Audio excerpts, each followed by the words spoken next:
이쪽으로? 이쪽으로? 아, 예. 좋은 정책 발표할 때마다 행복하게 기쁘고요. 지금 이제 녹화가 되고 있습니다. 네.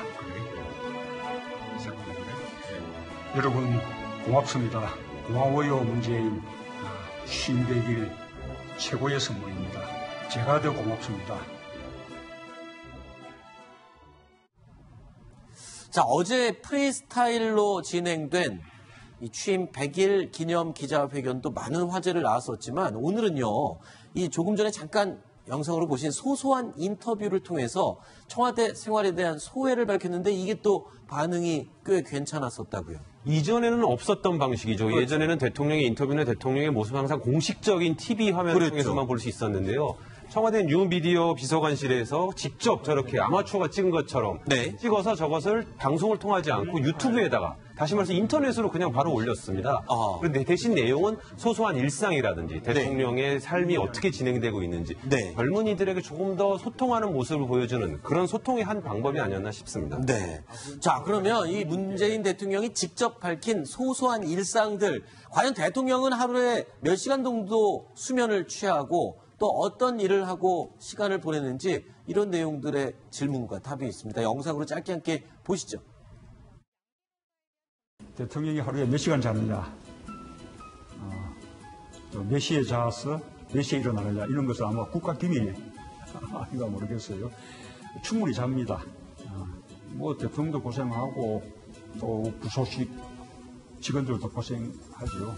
이게 대통령은 사실 퇴근 시간이 별로 의미가 없는 것 같아요.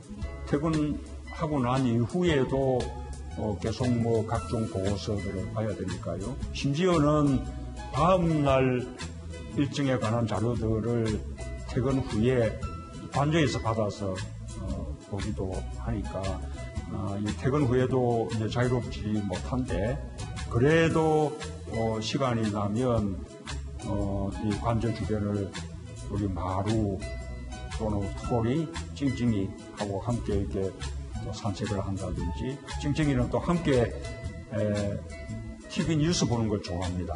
그래서 찡찡이가 이 TV 뉴스 보는 걸 좋아한다. 찡찡이가 누구고 그 TV 리모컨 권한을 찡찡이가 이긴 것 같아요. 그러니까 찡찡이가 사실은 그 뭐죠? 유기견 아닙니까? 맞나요? 고양이 아니고 고양인가? 고양이. 네. 아, 유기견은 돌이고 토리 맞아요. 예. 고양이죠. 고양이가 같이 뉴스 보는 걸 좋아한다고 하셨는데 저는 잘 모르겠습니다. 찡찡이가 좋아서 그런 건지 아니면 대통령이 보시면서 찡찡이가 보니까 지금 사진에 나오는 이 고양이가 찡찡입니다. 일반적으로 사실 리모컨 전쟁은 모든 가정이 있지 않습니까? 뭐 TV가 한 대밖에 없으면 저희 집은 제 아내가 정권을 쥐고 있습니다만 저는 힘이 없습니다. 드라마 주로 보시니까. 어쨌든 보시니까 보시니까 해야 됩니다. 봤다 그랬다가 저 혼납니다. 그래서 아마 찡찡이를 뭐 말씀을 하셨지만 본인이 뉴스를 보기를 좋아하셔서 아마 찡찡이가 주도권을 갖고 있다고 말씀하신 게 아닌가 하는 생각은 듭니다. 알겠습니다. 청와대 안에서도 대통령이 보통 사람처럼 평범하게 이렇게 지낸다라는 것을 이렇게 직접 이렇게 그 말로서 이렇게 보여주고 이렇게 얘기를 설명을 해줘서 일반 국민으로서는 대통령과의 거리가 훨씬 더 가까워지는 것을 느끼지 않았을까 이렇게 생각이 듭니다. 네, 사실 그 박근혜 전 대통령의 청와대 내부 생활 자체가 워낙 알려진 부분이 없었고 이런 부분들이 또 문제가 되기도 했었던 점, 이런 점을 좀 염두하고 오히려 더 이렇게 공개를 하는 게 아닌가 이런 생각도 드는데 또 궁금한 거 있습니다. 대통령은 과연 청와대에서 뭘 먹는지 궁금하시죠? 대통령 식탁에 오르는 밥상, 메뉴들 어떤 건지 물어봤습니다. 들어보시죠. 저는 뭐 음식은 그냥 뭐 된장찌개 또는 김치찌개 뭐 이런 식으로 좀 단촐한 음식을 좋아해요. 근데 지금 청와대니까 또 대통령이라고 자꾸 좋은 음식 많이 주려고 그래서 살이 찔까 싶어서 걱정입니다. 원래 바깥에 있을 때는 이발하는 게 조금 시간이 잘 없으니까 한 번 이발하면 적어도 한 달 반, 뭐 심지어는 2달, 뭐 그래서 이제 많이 깎아서 오래 버티는 그런 식으로 했기 때문에 그때 뭐 헤어스타일이 달랐을 텐데 대통령 되고 나니까 그래도 2주에 한 번씩 전속 이발사가 와서 이발을 해줍니다. 저는 대통령께서 되기 전에 네. 이발을 갖다 2달에 한 번씩 짧게 깎아서 네. 그 부분에 참 동질감을 느끼고요. 저도 네. 그렇게 하거든요. 보통 남자들이 그러지 않습니까? 저도 뭐 기왕이면 짧게 잘라서 좀 오래 버티는 편이긴 합니다. 아, 그렇습니까? 네네. 아, 예. 근데 음식에 있어서 있죠. 네. 그래서 참 의미가 있다 생각하는 게 조선시대 임금들이 거의 단명했거든요. 네. 그 임금이니까 뭐 전국의 온갖 산의 진미는 다 네. 드실 거 아닙니까? 네. 그러다가 옛날에 임금들은 노동을 천하게 했기 때문에 네. 활동을 거의 안 했거든요. 네. 그렇기 때문에 임금들이 한 40세만 넘으면 거의 성인병이 다 걸렸답니다. 네. 그래서 지금 문재인 대통령 된장찌개 이런 식으로 단촐하게 드시는 거 있죠. 네. 저게 그 아주 건강에도 좋고 네. 여러 가지로 유익할 것 같아서 참 마음에 드는 발언이었습니다. 알겠습니다. 문재인 대통령이 의원 시절에 정치자금 사용 내역 이것을 네. 보면은 그 본인이 이제 자주 갔던 식당이 뭐 해우리, 동해, 뭐 달개비 이렇게 해가지고 네. 주로 한식당을 주로 자주 찾았고요. 실제로 한식을 굉장히 좋아하는 그런 대통령이라고 생각합니다. 특성을 갖고 예. 있군요. 그렇군요. 알겠습니다. 자, 그리고 다음은 이 문재인 대통령이 아내 김정숙 여사에 대한 애칭, 별명이 있다고 합니다. 그래서 이 내용도 이 소소한 TV의 내용이 담겨 있습니다. 들어보시죠. 저는 이니 별명 좋아요. 그 전에는 제가 성이 문씨라서 그냥 달님이라고 많이 불렀거든요. 그것도 이제 좋기는 하지만 약간 좀 쑥스럽잖아요. 듣는 저로서는. 근데 이니 하니까 훨씬 더 친근하게 느껴져서 좋고요. 뭐 수비도 제가 옛날에 그렇게 부르기도 했으니까 그것도 좋은데 우리 이낙연 총리는 연희는 이낙연 총리님은 저보다 연세가 좀 더 많으시거든요. 괜찮은지 모르겠네요.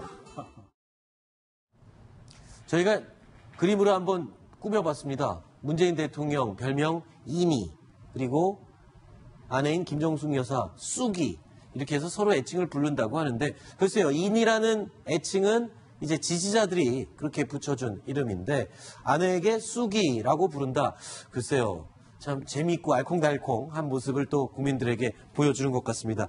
이 밖에도요, 문재인 대통령은 본인이 가장 잘 읽고 오래 머무는 이 서재를 또 공개를 했습니다. 그런데 이 서재에는요, 유명인들이 보내준 책들로 꾸며져 있었다라고 하는데, 어떤 유명인들이 책을 보내줬답니까? 저 서재가 이제 지금 뭐 화면에 나오고 있는데요. 네. 유명한 연예인 신혜라 씨, 뭐 정엽 씨, 뭐 야구선수 추신수 씨, 만화가 이현세 씨, 이런 분들이 책을 문재인 대통령한테 보냈는데요. 아하. 저게 왜 저렇게 보낸 거냐면, 네. 대통령 인수위 대신에 이번에 만들어진 대통령 국민 인수위원회에서 네. 대통령의 서재라는 행사를 했습니다. 네. 지난 그 정권 창출 이후에 그런 행사를 하면서 많은 국민들에게 대통령과 함께 읽고 싶은 책, 아니면 대통령이 읽었으면 좋겠다 하는 책들을 보내주세요라고 홈페이지를 통해서 알렸는데요. 네. 그때 많은 사람들이 책을 보냈고, 중복한 책을 빼고 한 580여 권 정도의 책이 접수가 됐다고 합니다. 아하. 그 책들을 이번에 전부 청와대로 옮겨서 네. 대통령의 서재에 비치를 하고 문 대통령이 이제 틈틈이 읽어보는데요. 네. 그 중에 보면 이제 지금 화면에 나오고 있는 여러 명사들과 네. 그다음에 뭐 백살이다 왜, 뭐 네. 굿바이 미세먼지, 네. 심지어는 15소년 표류기, 뭐 이거는 하는 많은 어린아이들이 책들이. 읽는 책 아닌가요? 근데 이거 어린이가 그럼 추천한 책을 예, 그거는 이제 어린이가 보낸 거라고 합니다. 아하. 이제 어린이도 보내고 국민들도 보내고 지금 유명 인사들뿐만 아니라 네. 많은 사람들이 보냈기 때문에 그런 책들을 대통령이 그 마음을 그대로 가져가겠다 하면서 청와대 안에다가 네. 집무실에 다 배치를 했고요. 어제 이례적으로 이제 취임 100일 행사를 맞아서 그것을 이제 기자단에게 공개를 했습니다. 그렇군요. 이 대통령의 사무 공간, 특히 청와대 경내를 이렇게 공개를 한다는 거, 이거 굉장히 이례적이잖아요. 아무리 청와대 출입 기자들이라고 해도 정해진 그 지역 외에 경내에 저렇게 함부로 들어가거나 구경을 할 수는 없는 거잖아요. 예, 그렇습니다. 그런데 이게 김영삼 정부 시절까지는 네. 청와대 출입 기자들이 청와대 그 직원들이 근무하는 곳에 들락날락 했습니다. 아, 예전에 YS 때는요. 예. 그래서 이제 취재도 하고 그랬는데요. 그때 딱 시간을 정해놓고 이렇게 했습니다. 네. 근데 이제 노무현 정부 이후에 이제 아하. 그 출입을 막았고요. 그리고 그냥 보수 정부로 와서 이제 이명박 정부가 오면은 좀 풀어주려나 했더니 뭐 그건 그대로 또 계승을 하더라고요. 그래서 네. 이명박 박근혜 계속 이렇게 출입은 안 되고 있고요. 근데 의외네요. 노무현 정권에서 오히려 출입을 더 강력하게 막았다. 네, 그렇습니다. 글쎄요, 그 부분이 조금 대신에 좀 이례적인 것 같습니다. 노무현 제가. 정부에서는 노무현 대통령은 뭐 언론한테 이제 공정하게 취재의 기회를 아하. 주고 대신에 국민하고 직접 소통을 하겠다. 뭐 이런 취지라고 합니다. 그러니까 그 이전에도 보면은요, 저 대통령 집무실까지는 기자들이 못 갔고요. 그렇죠. 과거에도 이제 그 본관 밖에 보면 비서동이라고 있지 않습니까? 네네네. 그 비서동에 한해서 시간을 정해서 오후 2시부터 4시까지는 네. 기자들이 들어가서 비서진들을 만나서 참모들을 만나서 취재할 수 있는 시간을 줬는데요. 네. 이제 노무현 정부 들어서면서 매체가 너무 많아졌습니다. 그랬었죠. 인터넷 매체들도 어마어마하게 많이 생기고 이러다 보니까 기자들이 다 들어가면 업무에 정말 지장도 있고 보안의 문제도 생기고 네. 이러다 보니 또 말씀하신 대로 그러다 보면 또 특정 기자들만 취재하는 경우도 생기고 네. 하니까 공정하게 취재하자 그래서 아예 공식적인 브리핑을 제외하고는 이제 청와대 경내로는 못 들어가고 밖에 네. 있는 춘추관에서만 취재하는 시스템으로 바뀌었다. 당시 비단 청와대만 그런 게 아니라 전체 기자실이 다 그랬었죠. 브리핑 룸으로 다 대체하면서 기억이 납니다. 네. 저 문재인 대통령이 아까 그 유튜브에서 그 이낙연 총리가 연희라는 그 별칭을 좋아하는지 모르겠다고 이렇게 네. 궁금해하셨는데 이낙연 총리가 연희라는 별칭을 좋아합니다. 좋아합니까? 왜냐하면 제가 그 연희 이낙연 이렇게 해서 네. 그걸 저희 그 신동아의 커버 스토리로 쓴 적이 있는데 그때 이낙연 총리께서 연락이 오셨어요. 그 커버 마음에 스토리, 든다고? 예, 커버 스토리 좋았다고 제목 좋았다고 이렇게 연락이 왔었습니다. 예. 알겠습니다. 마지막에 또 기사에 대한 깨알 자랑까지 황원석 차장이 해주셨습니다. 자, 다음 소식도 준비되어 있습니다. 7번째 소식 8위로 꼽은 내용인데요. 함께 보시죠.